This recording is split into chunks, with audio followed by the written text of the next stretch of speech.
आदमी कोमा में चला गया और उसकी पत्नी ने तुरंत ही बिना नाम बताए अपने पति का दिल डोनेट कर दिया। दरअसल वो सिर्फ एक मरते हुए अजनबी की जान बचाना चाहती थी, लेकिन उसने सपने में भी नहीं सोचा था कि ये अजनबी वही नफरत करने लायक अमीर आदमी होगा। वो अमीर आदमी हमेशा से उनके घर को सस्ते में तोड़कर गिराने का प्लान बना रहा था, लेकिन हार्ट ट्रांसप्लांट सर्जरी के बाद इस अमीर आदमी का सालों पुराना बुरा बर्ताव अचानक से बदल गया। वो अब अपने कर्मचारियों पर चिल्लाता नहीं था और उसके चेहरे पर हमेशा एक प्यारी सी मुस्कान रहने लगी। यहाँ तक कि उसने पहली बार एक गरीब नौकरानी के साथ डिनर भी किया। उसे खुद भी अपने अंदर आए इस अजीब बदलाव का एहसास हो रहा था। पहले होता तो वो पक्का बहुत गुस्सा करता, लेकिन अब वो सिर्फ मुस्कुरा देता था। यहाँ तक कि जब उसकी गर्लफ्रेंड ने ब्रेकअप की बात कही तो उसने बहुत शांति से इसे मान लिया। हालांकि उसका दिल टूटा था, लेकिन इस अजीब से एहसास ने उसे एक बिल्कुल ही अलग तरह के सुकून का अनुभव कराया। उसे अब शक होने लगा था कि कहीं इन सब बदलावों का कनेक्शन इस नए दिल से तो नहीं है जो उसका नहीं है। इसलिए उसने अपने एक दोस्त से पता लगवाया तो डोनर का नाम पेड्रो निकला। बिना कुछ सोचे समझे वो सीधा गाड़ी चलाकर पेड्रो को ढूंढने निकल पड़ा। उसे नहीं पता था कि उसका मसीहा एक बहुत ही गरीब बस्ती में रहता था। ऐसा लग रहा था कि वहाँ अमीरों का आना किसी को पसंद नहीं, इसलिए वो गेट पर ही थोड़ा झिझका और फिर मायूस होकर घर लौट आया। लेकिन उसने हार नहीं मानी और अपनी नौकरानी से पूछा कि गरीब लोगों से कैसे घुला मिला जाए। नौकरानी बहुत हैरान थी कि इतना बड़ा और घमंडी बॉस इतना नीचे झुक रहा है। नौकरानी ने होश संभालते हुए उससे कहा कि वो किसी पादरी को ढूंढने का बहाना बना ले तो काम बन जाएगा। ये सुनकर अमीर आदमी बहुत खुश हुआ। उस रात उसे खुद पर बहुत हैरानी हो रही थी, क्योंकि उसे पहले कभी भी किसी का एहसान चुकाने की इतनी बेताबी महसूस नहीं हुई थी। ये भावना पहले से कहीं ज्यादा मजबूत थी। इसलिए अगले दिन वो फिर से गाड़ी लेकर उसी बस्ती में गया। उसने कैप पहन रखी थी और बहुत डरा हुआ था कि कहीं कोई पहचान ना ले कि वो अमीर है, लेकिन वो बड़ी आसानी से बस्ती के अंदर चला गया। जैसे ही उसने राहत की सांस ली, उसका पैर कुत्ते की पॉटी पर पड़ गया। ऐसा लगा जैसे भगवान को उसका ये एहसान चुकाना पसंद नहीं आया। तभी किसी की नजर इस अजनबी पर पड़ी। उसने तुरंत बताया कि वो यहाँ एक पादरी को ढूंढने आया है, लेकिन अफसोस पादरी की 2 साल पहले ही मौत हो चुकी थी। उन्होंने कहा कि शायद पादरी के दोस्त से पूछने पर ज्यादा जानकारी मिल सके, इसलिए वो लोगों के बताए रास्ते पर चलते हुए बस्ती के हेल्थ सेंटर की ओर जाने लगा। लेकिन रास्ते में उसे एक अजीब सा कुत्ता मिला। वो कुत्ता उसके चारों तरफ गोल गोल घूमने लगा, जैसे कि वो उसे अपना मालिक मान रहा हो। वो बहुत हैरान हुआ। वो नीचे झुका और कुत्ते को सहलाने लगा, लेकिन कुत्ते ने उसे सूंघा और फिर बहुत उदास होकर वहां से चला गया। इस बात ने आसपास के लोगों को हैरान कर दिया कि पेड्रो का कुत्ता किसी अजनबी के पास क्यों गया। अमीर आदमी तब समझा कि ये उसके मसीहा का ही कुत्ता था। उसे उसी वक्त उस कुत्ते के पीछे जाना चाहिए था। शायद वो पेड्रो के घर पहुंच जाता। रास्ते में उसे एक मानसिक रूप से कमजोर और हकलाने वाला आदमी मिला। वो आदमी बहुत गुस्से में बोला कि वो वही अमीर आदमी है जो उनके घर तोड़ने आया है। अमीर आदमी अचानक घबरा गया, क्योंकि उस आदमी ने अमीर होने वाली बात बिल्कुल सही पकड़ी थी, लेकिन वो आदमी सिर्फ तुक्का लगा रहा था। अमीर आदमी ने कुछ बातें बनाकर उसे बेवकूफ बना दिया। इस चक्कर में अब उसे पादरी के दूर के रिश्तेदार होने का नाटक करते हुए और झूठ बोलने पड़े। अच्छी बात यह थी कि वो आदमी दिल का बुरा नहीं था। उसने आखिर में उसे सही रास्ता बता दिया। बताए गए रास्ते पर चलते हुए अमीर आदमी आखिरकार हेल्थ सेंटर पहुंच गया। ये जगह देखकर लग रहा था कि ये बहुत दिनों से बंद पड़ी है और कुछ लोग इसकी मरम्मत कर रहे थे, लेकिन क्रेन की रस्सी बहुत पतली थी। उसने तुरंत चिल्लाकर सावधान किया, लेकिन भारी सामान गिर गया और नीचे खड़े लोग बाल बाल बचे। हालांकि सब ठीक था, लेकिन वो लोग बिल्कुल भी प्रोफेशनल नहीं थे। उनके पास काम करने वाला हेलमेट तक नहीं था। वो लोग किसी अच्छे और अनुभवी मजदूर को काम पर क्यों नहीं रखते। थोड़ी बहुत बातचीत के बाद उसे पता चला कि ये सारे गरीब लोग उन अमीर लोगों से लड़ने के लिए ऐसा कर रहे थे जो कौड़ियों के भाव उनके घर खरीदना चाहते थे। पेड्रो और उसकी पत्नी ने पड़ोसियों को मिलकर इस हेल्थ सेंटर की मरम्मत करने को कहा था, ताकि और भी लोग उनके साथ जुड़े। अगर घर तोड़ने के खिलाफ वोट आधे से ज्यादा हो गए तो वो लोग शांति से यहाँ रह सकेंगे। अमीर आदमी ने सोचा, ऐसा कौन सा बेदर्द इंसान है जो इन गरीबों का पैसा लूटना चाहता है। लेकिन उसे ये नहीं पता था कि वो इंसान कोई और नहीं बल्कि वो खुद ही था। वो अपने मसीहा के बारे में पूछना चाहता था, लेकिन सभी लोग काम करने वालों की कमी से परेशान थे, इसलिए बिना कुछ किए मदद मांगना उसे सही नहीं लगा। तो उसने भी बिना पैसे लिए उनकी मदद करने का फैसला किया। उसकी इस बात से पास खड़ी एक औरत बहुत हैरान रह गई। उसे लगा कि आज के जमाने में इतने अच्छे लोग कहाँ मिलते हैं। फिर वो औरत कुछ बड़बड़ाते हुए मुड़ी और अपने काम में लग गई। इस तरह उस अमीर आदमी ने अपना नाम जुआन बताकर खुद को पादरी का चचेरा भाई बताया और सबके साथ काम में लग गया। जिस अमीर आदमी ने कभी कोई मेहनत का काम नहीं किया था, वो भी अब सीमेंट मिलाने और ईंटें जोड़ने का काम कर रहा था। पूरे दिन लगन से मेहनत करने के बाद उसके हाथों में छाले पड़ गए थे, लेकिन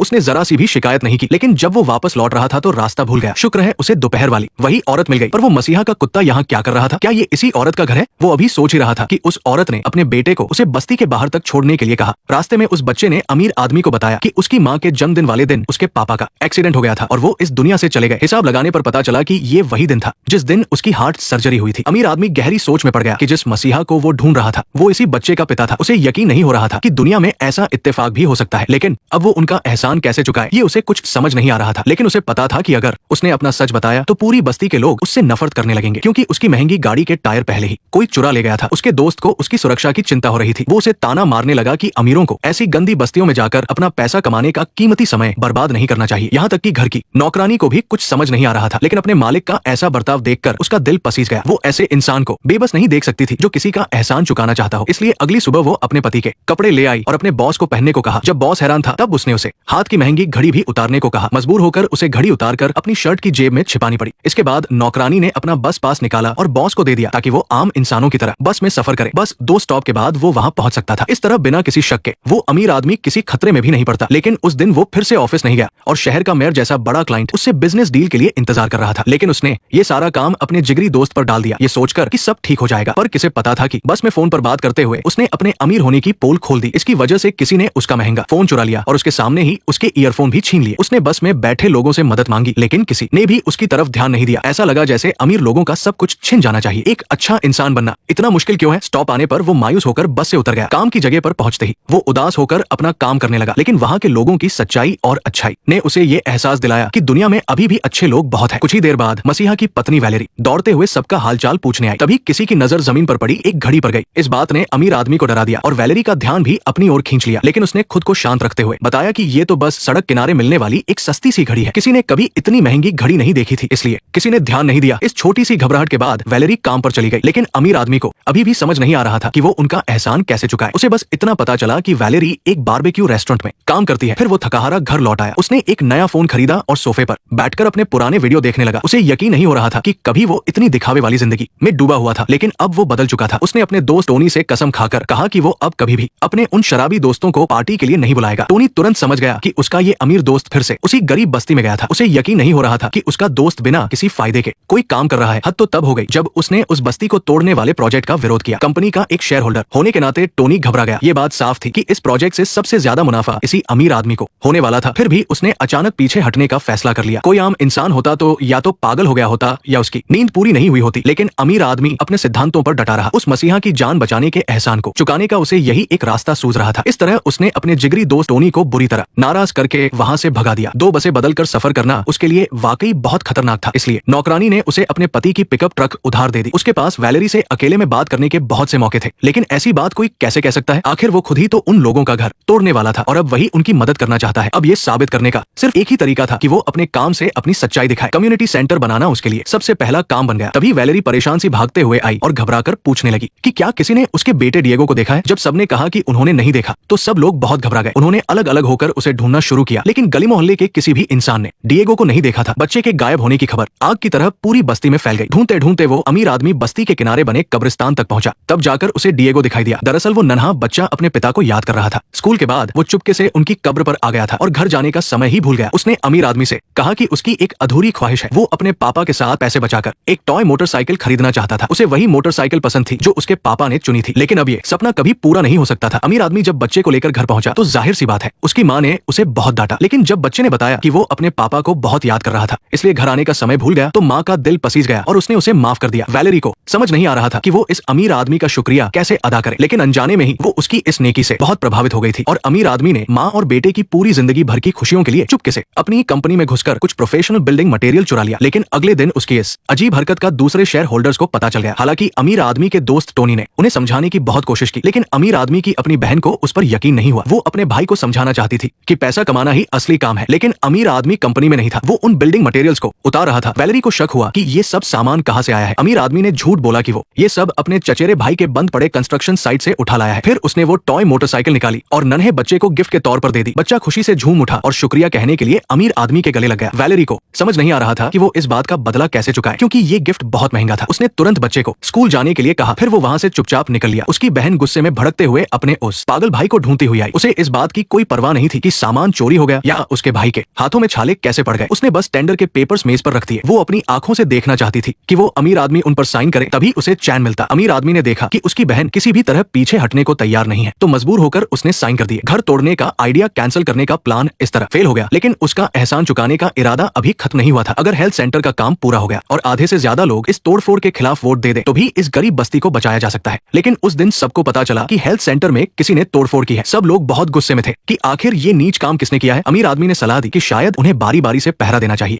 ताकि ऐसा दोबारा न हो। सब लोग इस बात पर राजी हो गए और अपनी अपनी ड्यूटी बांट ली। हालांकि टीमें रैंडम बनी थी, लेकिन मैक्स और सारा एक ही टीम में आ गए। और उनका एक साथी बच्चे को तेज बुखार होने की वजह से पहले ही चला गया। अब बस वो दोनों ही बचे थे। मैक्स के पास सच बताने का पूरा मौका था, लेकिन उसने अपना राज छुपाए रखा और वो एक दूसरे की जिंदगी के बारे में बात करने लगे। हालांकि मैक्स ने बिना बीवी बच्चों वाली एक झूठी कहानी सुनाई, लेकिन सारा ने उस पर आसानी से भरोसा कर लिया, क्योंकि सारा जानती थी कि अच्छे लोग हमेशा भरोसेमंद होते हैं। जैसे उसका पति पेड्रो। पेड्रो इतना अच्छा था कि कभी कभी बेवकूफ लगता था। अचानक सारा को अपने पति की याद आ गई। उसे आज तक समझ नहीं आया कि भगवान ने उसके साथ इतनी नाइंसाफी क्यों की। ये सोचकर उसकी आंखों से आंसू छलक पड़े और इस तरह उसका नाजुक पहलू मैक्स के सामने आ गया। शिफ्ट खत्म होने के बाद रात के 2 बजे मैक्स ने सारा को घर छोड़ा। उसे सुरक्षित घर के अंदर जाते देख वो भी जाने लगा। तभी अजनबियों ने उसे गाड़ी से बाहर खींच लिया। इससे पहले कि वो कुछ समझ पाता, उसके पेट में जोरदार घूंसे पड़े। जब तक आंगन में कुत्ते भौंकने नहीं लगे तब तक वो उसे मारते रहे। कुत्ते की आवाज से वो दोनों भाग गए, लेकिन मैक्स दर्द से उठ भी नहीं पा रहा था। शोर सुनकर सारा भागती हुई बाहर आई। वो बर्फ लेने गई ताकि उसकी चोट पर लगा सके, लेकिन फ्रिज खराब था। मैक्स ने कहा कि वो घर जाकर इलाज कर लेगा, लेकिन सारा ने उसे रात वहीं रुकने को कहा। मैक्स को थोड़ा अजीब लगा,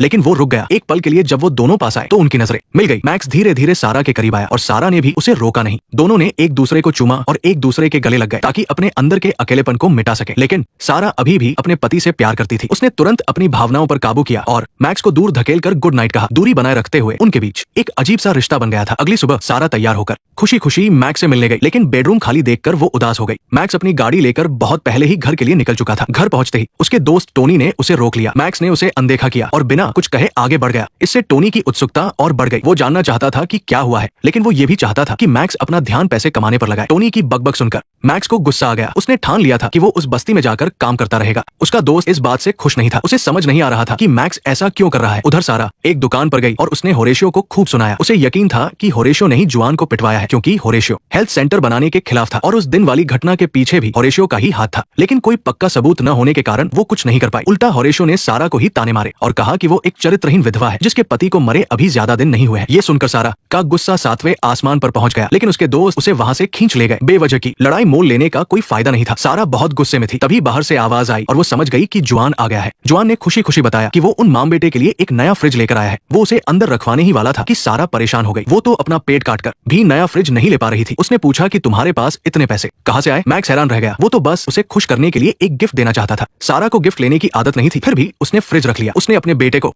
पड़ोसियों को बुलाने भेजा ताकि फ्रिज अंदर ला सके। उधर मैक्स के दोस्त ने उसे समझाना नहीं छोड़ा था। उसे शक था कि मैक्स उस विधवा औरत से प्यार करने लगा है और मैक्स की हरकतें देखकर उसका शक यकीन में बदल गया। लेकिन उसे ये बात बिल्कुल हजम नहीं हो रही थी। एक अमीर आदमी किसी गरीब विधवा से प्यार कैसे कर सकता है? लेकिन मैक्स मजाक नहीं कर रहा था। वो झूठ और फ्रेब की जिंदगी से तंग आ चुका था और एक सच्ची और सादी जिंदगी जीना चाहता था। लेकिन वो खुद भी तो इन गरीब लोगों से झूठ बोल रहा था। उसने पादरी के दूर के रिश्तेदार होने की झूठी कहानी बनाई थी और अपना नाम भी झूठ बताया था। उसने अपने लिए एक झूठी दुनिया बना ली थी और उसे नहीं पता था कि ये उसे कितनी बड़ी मुसीबत में डाल देगी। हेल्थ सेंटर बनकर तैयार था। बस्ती को टूटने से बचाने के लिए लोगों के वोट चाहिए थे, इसलिए सारा ने अपने भाई के साथ एक वीडियो बनाकर सबको अपनी मेहनत के बारे में बताया और उनकी ये कोशिश रंग भी लाई। 2 और लोग उनके सपोर्ट में आ गए। सबने उनका जोरदार स्वागत किया और उन्हें पार्टी में शामिल कर लिया। हर किसी के चेहरे पर खुशी थी। उनकी मेहनत आखिरकार रंग लाई थी। उन्होंने अपने दम पर अपने घरों को और अपनी इस बस्ती को बचा लिया था। उस रात वो लोग बहुत नाचे गाए और जमकर जश्न मनाया। पार्टी खत्म होने के बाद मैक्स अपनी गाड़ी स्टार्ट नहीं कर पा रहा था, जिसे देखकर सारा वहां आई। बोनट खोलकर देखा तो बैटरी गायब थी। ये जरूर उसी होरेशियो का काम था। पड़ोसी उसे सबक सिखाने जाने लगे, लेकिन मैक्स ने उन्हें रोक लिया। वो नहीं चाहता था कि किसी लड़ाई झगड़े की वजह से उनका पूरा प्लान खराब हो। तभी वहां खड़ी एक औरत ने जुआन की समझदारी की तारीफ की। उसने सारा से कहा कि उसे ये मौका हाथ से जाने नहीं देना चाहिए। जिंदगी में कभी न कभी तो आगे बढ़ना ही पड़ता है। सारा ने उस औरत के माथे पर किस किया और उसे गुड नाइट कहा। फिर सारा जुआन के पास गई और बोली कि बहुत रात हो चुकी है और बाहर बहुत ठंड है, तो वो रात को यही रुक जाए। लेकिन मैक्स ने कहा कि उसे कल कुछ काम है, इसलिए वो रुक नहीं सकता। सारा ने देखा कि आसपास कोई नहीं है तो वो आगे बढ़ी और उसे चूमने लगी। वो जानना चाहती थी कि मैक्स के दिल में क्या है, लेकिन उसने जुआन से साफ साफ कह दिया कि वो नई शुरुआत के लिए अभी तैयार नहीं है। तभी एक पड़ोसी ने आवाज दी और वो दोनों झिझक कर अलग हो गए। मैक्स ने उसे गुड नाइट कहा और उदास होकर बस स्टैंड की तरफ चल दिया। सारा बस उसे देखती रही। अगली सुबह सारा के हाथ में सरकार का एक नोटिस था। उसने भारी मन से सबको बताया कि वो लोग हार गए हैं। बस्ती तोड़ने के हक में ज्यादा वोट पड़े थे। अब उनके घरों को जबरदस्ती कौड़ियों के भाव तोड़ दिया जाएगा और जमीन एक कंपनी को दे दी जाएगी ताकि वो वहां एक एंटरटेनमेंट सेंटर बना सके। उदास होकर सारा जुआन की गाड़ी में आकर बैठ गई। गाड़ी में बैठते ही उसे थोड़ी राहत महसूस हुई। फिर उसने जुआन को कॉल करने के लिए अपना फोन निकाला। तभी उसे फोन बजने की आवाज आई। जुआन पिछली रात अपना फोन गाड़ी में ही भूल गया था। सारा ने ग्लव बॉक्स खोला तो देखा कि उसमें 2 महंगे फोन रखे थे। उसने उत्सुकता से एक फोन को चालू किया। स्क्रीन पर उसी कंस्ट्रक्शन कंपनी का नाम चमक रहा था। सारा कुछ सोच में पड़ गई। उसने तुरंत अपने फोन पर इंटरनेट खोला और सर्च किया। जुआन की तस्वीर और उसकी कंपनी का नाम सबसे ऊपर आ गया। सारा को सब कुछ समझ आ गया। उसे समझ आ गया कि ये आदमी इतने दिनों से उसे बेवकूफ बना रहा था। उसकी सांसें तेज हो गई। उसने वो फोन वापस ग्लव बॉक्स में फेंक फेंका और उसे जबरदस्त गुस्सा आने लगा। वो गुस्से से कांप रही थी। उसने जोर से दरवाजा बंद किया और वहां से दूर भाग गई। उधर मैक्स की बहन शैंपेन खोलकर जश्न मना रही थी कि एक हफ्ते में काम शुरू हो जाएगा, लेकिन मैक्स बिल्कुल भी खुश नहीं था। उसे अंदाजा भी नहीं था कि उसकी बहन ने मेयर के साथ हाथ मिला लिया है। उसने फैसला किया कि वो अब इन गंदे कामों में शामिल नहीं होगा। उसकी बहन को ये समझ नहीं आ रहा था, लेकिन मैक्स ने मन बना लिया था। तभी सेक्रेटरी ने आकर बताया कि एक औरत उससे मिलने के लिए जिद कर रही है। सब हैरान रह गए क्योंकि वो कोई अच्छी खबर नहीं लेकर आई होगी। मैक्स घबरा गया था। तभी उसे वो जानी पहचानी बहस करने की आवाज सुनाई दी। उसके पसीने छूटने लगे। वो कोई और नहीं बल्कि सारा थी। मैक्स ने स्टाफ को बाहर भेज दिया। वो सारा के सामने खड़ा था। सारा गुस्से से आग बुला होकर उसे घूर रही थी। उसे इस बात का जवाब चाहिए था, लेकिन अब सच्चाई सबके सामने थी। मैक्स का असली नाम मैनुअल था। वही उस बस्ती को तुड़वाने का मास्टरमाइंड था, जिसने सरकार को भी अपने साथ मिला लिया था। मैक्स के पास कहने के लिए कुछ नहीं था। सारा को समझ नहीं आ रहा था कि वो बस्ती में काम करने क्यों आता था। मैक्स ने अपनी शर्ट के बटन खोले और अपने सीने का निशान दिखाया। उसने सारा को बताया कि वो बस ये जानना चाहता था कि ये दिल पहले किसका था। पास खड़ी उसकी बहन को अब जाकर सारी बात समझ आई कि ये औरत उसके भाई की जान बचाने वाली है। इसी ने अपने पति का दिल दान करके मैनुअल को दिल की बीमारी से मरने से बचाया था। सारा ये सब सुनकर हैरान रह गई। उसके होंठ कांपने लगे। वो कुछ कहना चाहती थी, लेकिन कह न सकी। वो बहुत उदास होकर पलटी और मैक्स को देखती रही। उसने पीछे मुड़कर देखा और उसकी आंखों में एक अजीब सी उदासी थी। वो दीवार के सहारे खड़ी हो गई क्योंकि उसके पैर कांप रहे थे। मैक्स उसे सहारा देने के लिए आगे बढ़ा, लेकिन वो लगातार लिफ्ट का बटन दबाती रही और जब लिफ्ट आ गई तो वो लड़खड़ाते हुए उसमें चली गई। मैक्स का दिल टूट चुका था। उसने उदासी से मुड़कर अपनी बहन को देखा जो अभी भी हैरान खड़ी थी। उसके झूठ ने उस इंसान को बहुत गहरी चोट पहुंचाई थी जिससे वो प्यार करता था। उसे कुछ समझ नहीं आ रहा था। उसकी नींद और भूख सब उड़ चुकी थी। उसकी इस हालत में पैसों की भूखी उसकी बहन वाइन की बोतल लेकर उससे मिलने आई। शायद चीजें उतनी भी बुरी नहीं थी। उधर सारा अपने पति की तस्वीर देखकर पुरानी यादों में खोई थी। उसने प्यार से अपने पति के चेहरे को सहलाया। उसने ठान लिया था कि वो अपने पति का अधूरा काम पूरा करके रहेगी। एक दिन सुबह सुबह मैनुअल बस्ती में आ गया। वो बहुत देर तक सारा को ही देखता रहा। बहुत सोचने के बाद आखिरकार उसने एक फैसला कर लिया। उसने बस्ती के नक्शे पर एक नया प्लान बनाया। मैक्स को टक्कर देने के लिए सारा ने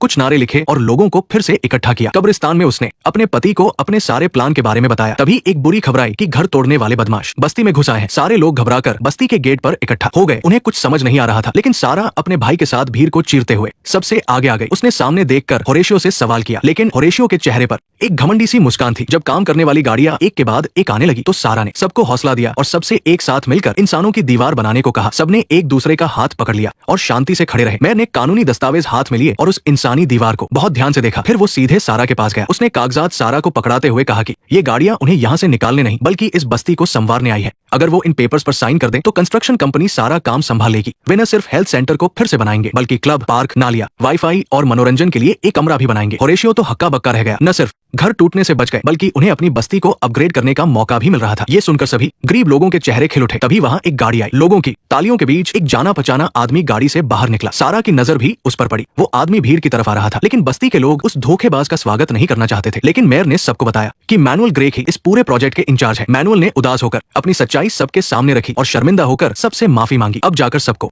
समझ में आया कि उन्हें जो ये सब मुफ्त में मिल रहा है वो सिर्फ मैनुअल की कोशिशों का नतीजा है। अपनी मनपसंद चीजें मिल जाने के बाद सारे लोग धीरे धीरे वहां से चले गए। बस सारा वही सड़क पर खड़ी रही। हालांकि मैक्स ने सबको धोखा दिया था, लेकिन उसने किसी का बुरा नहीं किया था और बिना किसी स्वार्थ के हमेशा सबकी मदद की थी। इस बार बस्ती को नया बनाने में बहुत पैसा खर्च हुआ था और सारा को भी आखिरकार मैक्स की असलियत समझ में आ गई थी। वो सच में बहुत ही अच्छा इंसान था। सारा ने अपना हाथ आगे बढ़ाकर मैक्स के सीने पर रखा और उस जानी पहचानी दिल की धड़कन को महसूस किया। बिना कुछ कहे ही उनके बीच की सारी गलतफहमियां दूर हो गई। मैक्स ने सारा का हाथ कसकर पकड़ लिया और उसे अपने दिल का सारा प्यार महसूस करवाया। उनका प्यार समंदर की लहरों की तरह उमड़ रहा था और वो दोनों एक बार फिर से एक दूसरे के हो गए थे। नेक्स्ट पार्ट देखने के लिए वीडियो को लाइक करो।